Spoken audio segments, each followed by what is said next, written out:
Okay, today's technique would be what is called shield and sword. Okay, and shield and sword is against a straight left punch.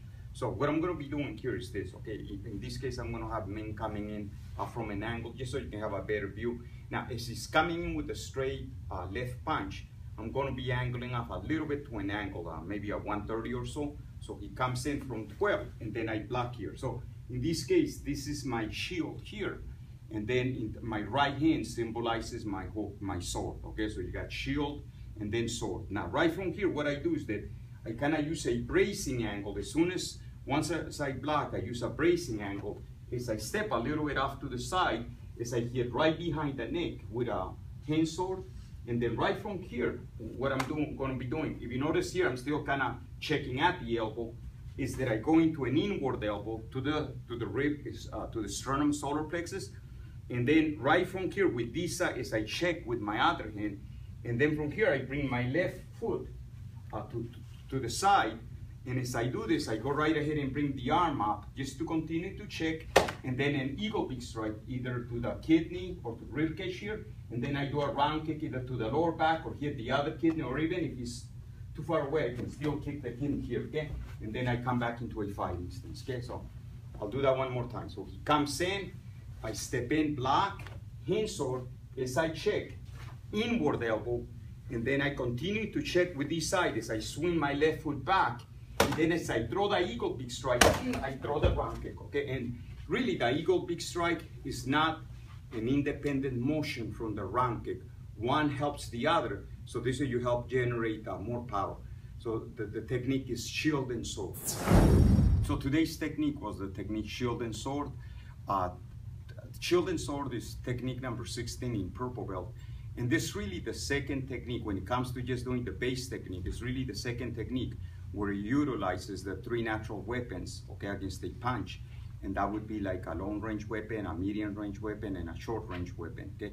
The first technique has been leaping crane, okay? And when I say this, I'm talking about not really getting into extensions, but just really the base technique. So this is really the second technique against a punch.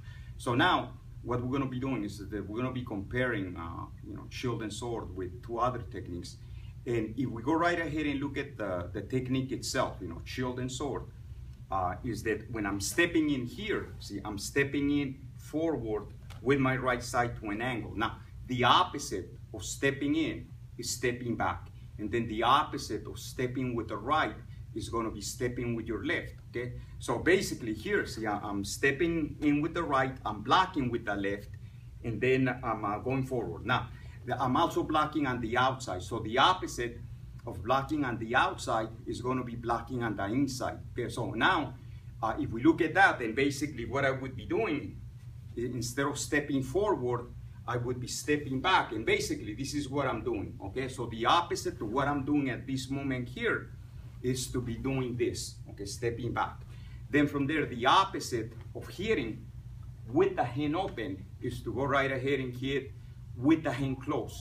And then the opposite of hitting from the outside is to hit from the inside. So now what I have here is that I block here, and then I have that hammer fist right there.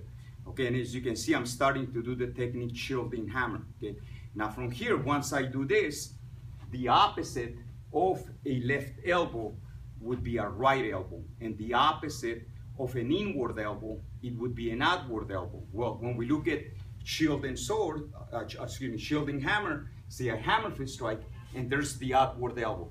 So if we look at the first part of the technique, of shield and sword, that would be the technique shielding hammer, okay? Now, if we go a little bit further, then this is what we have, and I'm gonna have kind of Ming illustrate this, okay? If Ming goes right ahead and let's say he does the technique repeating Mace, okay? So from here, he takes a step back, he eagle beak strikes, backhand strike, and then he does a round kick right to the leg, okay? So that would be repeating Mace. Now, if I ask him to go right ahead and do the same thing, but to omit the backhand strike, then this is what he has, okay? So here he has the eagle beak strike, and then he has the round kick, kicking right into the leg. Now, if I tell him, well, instead of kicking the leg, let's go right ahead and kick the kidney, okay, or the lower back, so whatever the target may be. So from here, so now he does this, and then he throws the kick high instead of kicking to the leg. Then what we actually have in this technique we go right ahead and have the technique repeating mace. Now, if we look at the technique repeating mace and shielding hammer, in orange belt is technique number 14, and shielding hammers technique number 15. And when we do shield and sword, that's technique number 16 in purple belt. And this is how these techniques, a lot of these techniques in the Kenpo system, how they can relate within each other, okay? Thank you. I want to thank you one more time for watching our techniques in YouTube, and don't forget that if you like what you're seeing in these videos, be sure that you subscribe. And if you have any comment that you would like to make, please feel more than welcome to do that, okay? Thank you very much, okay?